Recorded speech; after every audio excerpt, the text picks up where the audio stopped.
Trump's third-century solution to a 21st-century problem.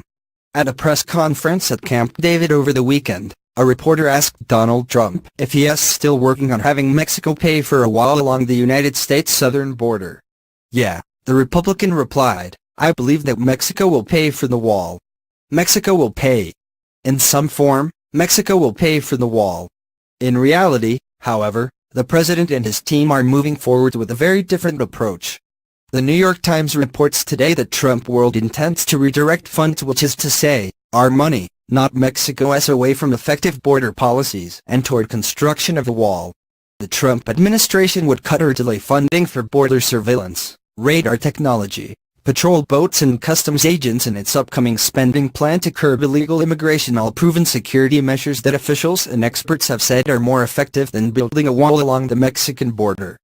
President Trump has made the border wall a focus of his campaign against illegal immigration to stop drugs, terrorists and gangs like MS-13 from coming into the United States. Under spending plans submitted last week to Congress, the wall would cost $18 billion over the next 10 years, and be erected along nearly 900 miles of the southern border.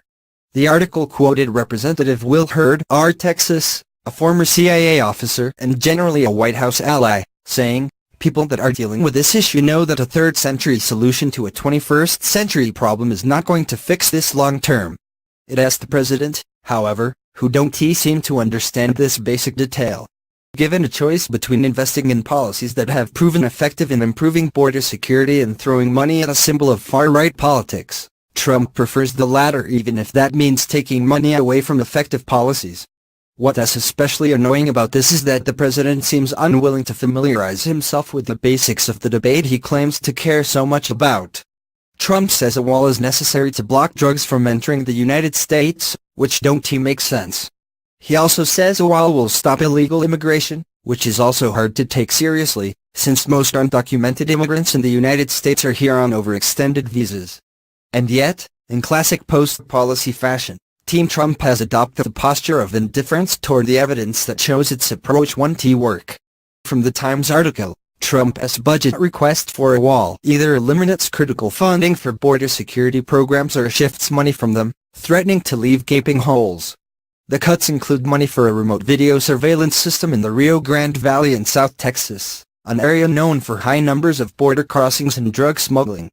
The system is composed of infrared cameras mounted on poles, towers and buildings, allowing Border Patrol agents to track attempted smuggling and border crossings. In the internal document, the White House Budget Office called the surveillance system important but said its funding requests were lowered to offset the costs of presidential priorities not funded in the DHS request.